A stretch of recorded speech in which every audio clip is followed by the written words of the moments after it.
F'ġimgħatej, 86 familja rċevew bejniethom 36 miljun euro f'benefiċċji soċjali, ħafna minnhom igawdu minn aktar minn benefiċċju wieħed. Analiżi li għamlet il-Gazzetta Kulħadd turi li dawn il-familji jirrappreżentaw minn tal-inqas 138,000 tifel u tifla. Bit-twessih tal-faxex ta' dħul floti tal-in-work benefit li kienet miżura tal-budget għal din is-sena, aktar familji issa tigawdu minn dan il-benefiċċju. Fil-fatt, permezz ta' din il-miżura 9,000 familja b'14,000 wild dew igawdu minn dan il-benefiċċju għall-ewwel darba. Dawn il-familji ma kellhomx għalfejn japplikaw hekk kif għall-ewwel darba dan il-benefiċċju beda jingħata awtomatikament.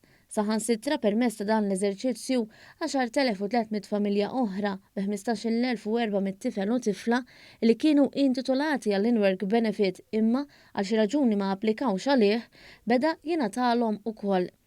Is-17,300 familja tħallsu bejniethom is-somma totali ta' madwar 7 miljun euro f'benefiċċju tal-in-work benefit.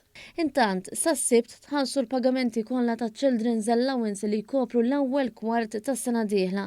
B'dan il-pagament il-Gvern investa kważi 12 miljun euro fil-familji Maltin u Għawċin. Dan l-ewwel pagament ingħata f'dan iż-żmien biex il-familji jkunu jistgħu jippjanaw il-finanzi tagħhom aħjar anke minħabba żminijiet ta' festi. Ta' min jinnota wkoll li l-għajnuna f'dan ir-rigward mis-sena d-dieħla ser tiżdied dan bħala parti minn wegħed elettorali tal-Partit Laburista li sal-aħħar ta' din il-leġislatura is-suppliment ser jiżdied għal 450 euro. Is-suppliment tas-sena d-dieħla żdied minn 17 euro u nofs għal 40 euro għal kull wild kull 3 xhur għal persuni li dħul tagħhom fis-sena ma jaqbilx il-25,924 euro.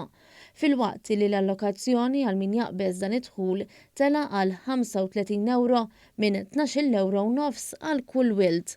Matul din il-ġimgħa skatta wkoll mekkaniżmu ġdid għal familji u individwi bidħul baxx biex jingħataw żieda addizzjonali għall-għoli tal-ħajja apparti l-kola meta l-inflazzjoni mod globali tiżdied aktar minn 2%. U fl-istess waqt ikun hemm żieda fl-inflazzjoni ta' 3 minn 5 komponenti bażiċi fl-indiċi tal-prezzijiet bl-imnut. U f'każ li r-rata tal-inflazzjoni tinżel din titħallas bl-istess rata tas-sena ta' qabel.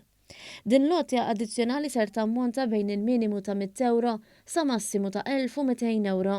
Dan il-pagament ser jingħata darba f'sena direttament mill-Istat. Dawn il-benefiċċji oħrajn huma parti mill-politika soċjali ta' Gvern Laburista, fil-waqt li qed jassorbi wkoll l-effetti drastiċi tal-gwerra fl-Ukrajna. Fil-fatt, minflok implementa miżuri ta' awsterità bħal pajjiżi oħra fl-Unjoni Ewropea, il-Gvern Malti wieżen liċ-ċittadini tiegħu u b'aktar milli mistenni. Dan ġie notat ukoll fis-sħarriġ tal-Unjoni Ewropea li ġie pubblikat ġimgħa ilu, fejn insab li sa nofs din is-sena il-Maltin u l-Għawċin kellhom it-tielet l-inqas diffikultajiet biex ikampaw mal-ħajja minħabba l-ispejjeż.